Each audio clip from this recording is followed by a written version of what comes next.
Welcome to fabulous chef. So இன்றைக்கி நம்ம வீடியோவில் ஒரு சூப்பரான சேலம் சட்னி எப்படி பண்ணுறதுன்னு பார்க்கலாங்க. இது ஆக்சுவலாக ஒரு வித்தியாசமான ஒரு தக்காளி சட்னி. இதுக்கு ஏன் சேலம் சட்னின்னு பேர் வந்துச்சுன்னு கேட்காதீங்க, உங்களுக்கு தெரிஞ்சால் கமெண்ட் பண்ணுங்கள்.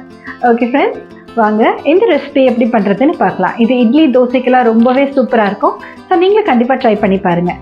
ஓகே, நீங்கள் நம்ம சேனலுக்கு புதுசாக இருந்தால் மறக்காமல் சப்ஸ்கிரைப் பட்டனை கிளிக் பண்ணிக்கோங்க. வாங்க இந்த ரெசிபிக்கு தேவையான பொருட்கள் பார்க்கலாம். 2 டேபிள் ஸ்பூன் அளவுக்கு முழு உளுந்து எடுத்துக்கலாம். 4 வரமிளகாய் எடுத்துக்கோங்க. ஒரு பெரிய வெங்காயத்தை இந்த மாதிரி நீட்டமாக கட் பண்ணி வச்சுக்கோங்க.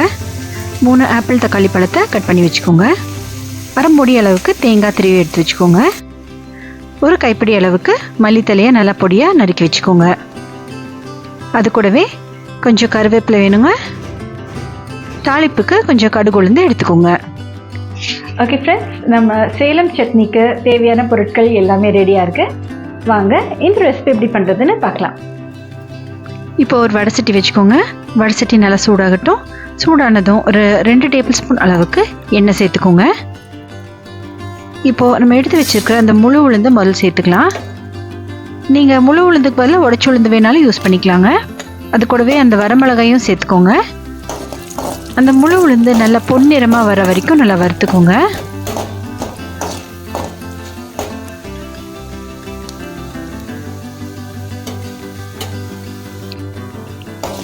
இப்போ பாருங்கள், நம்ம முழு உளுந்து நல்லா பொன்னிறமாக செவந்து வந்திருக்கு.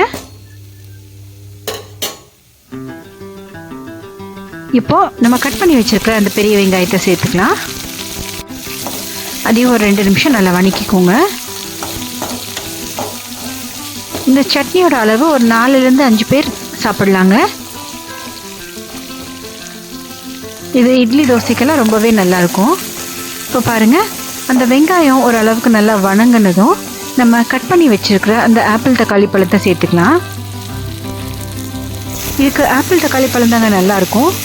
நீங்கள் நாட்டு தக்காளியும் சேர்த்துக்கலாம், பட் அது கொஞ்சம் புளிப்புத்தன்மை ஜாஸ்தியாக இருக்கும். இந்த ஆப்பிள் தக்காளி சேர்த்துறப்போ உங்களுக்கு கொஞ்சம் இந்த ஸ்வீட் டேஸ்ட் வரும்.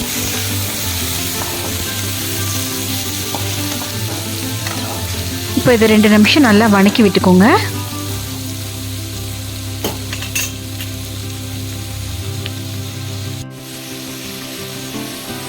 இப்போது தேவையான அளவு உப்பு சேர்த்துக்கலாம்.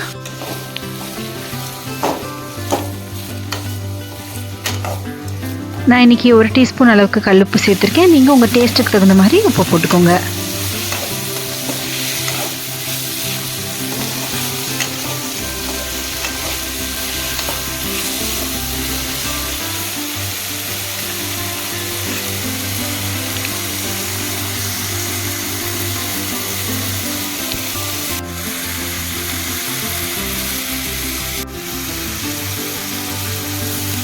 கொஞ்சமாக தண்ணி சேர்த்து அந்த வடை சட்டியை மூடி வச்சிட்டோம்னா உங்களுக்கு அந்த தக்காளி எல்லாம் நல்லா வெந்து சாஃப்டாக வந்துடுங்க. ஒரு மூடி போட்டு ஒரு 2 நிமிஷம் நல்லா வேகட்டும், மூடி வச்சிடலாம். தண்ணி ரொம்ப ஊற்றிடாதீங்க. சும்மா அந்த தக்காளி வேகிற அளவுக்கு ஒரு 1/4 டம்ளருக்கும் கம்மியாகவே தண்ணி ஊற்றினீங்கன்னா போதும். பாருங்கள், இப்போ தக்காளி எல்லாம் நல்லா வெந்து சாஃப்ட் ஆயிடுச்சு. இந்த மாதிரி இருக்கணுங்க. நல்லா சாஃப்டாக வெந்ததுக்கப்புறமா நம்ம எடுத்து வச்சிருக்கிற அந்த தேங்காய் பூவை சேர்த்துக்கலாங்க.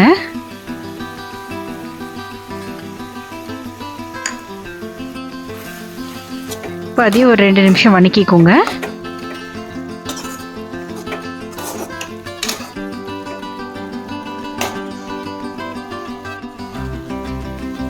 இப்போ கடைசியாக நம்ம எடுத்து வச்சிருக்கிற கொத்தமல்லி தலையை சேர்த்துக்கலாம்.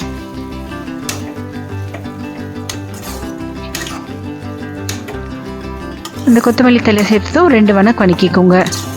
ரொம்ப நேரம் வணக்கணும்னு அவசியம் இல்லை.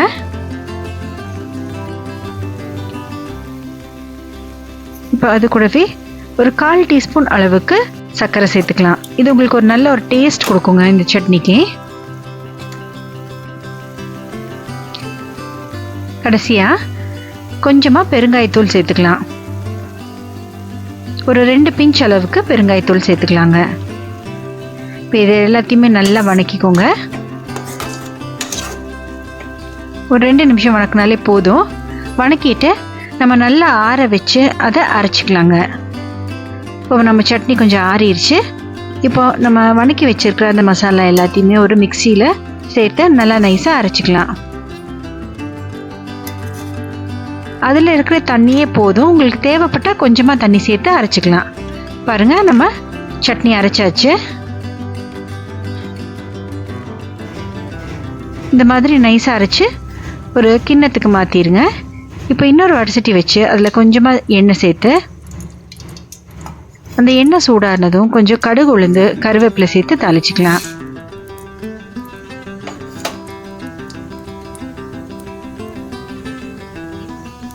அந்த உளுந்து நல்லா பொன்னிறமாக செவந்து வரட்டுங்க. அது கூடயே நம்ம கருவேப்பிலையும் சேர்த்து அந்த தாளிப்பை நம்ம சட்னியில் சேர்த்துக்கலாம். அவ்வளோதான் ஃப்ரெண்ட்ஸ், நம்மளோட சூப்பரான சேலம் சட்னி ரெடி ஆயிடுச்சு. அது குட்டி குட்டி ஊத்தாப்பம் ஊற்றி அந்த சேலம் சட்னிக்கு வச்சு சாப்பிட்டா வேறு லெவல் டேஸ்ட்டாக இருக்குங்க. நீங்களும் கண்டிப்பாக ட்ரை பண்ணி பாருங்கள். வாங்க டேஸ்ட் பண்ணி பார்த்துடலாம்.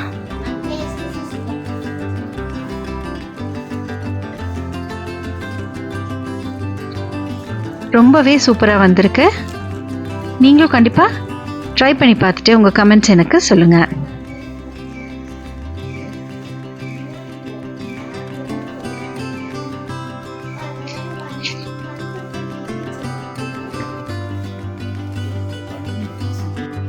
நம்மளோட சூப்பரான சேலம் சட்னி ரெடி ஆயிடுச்சு.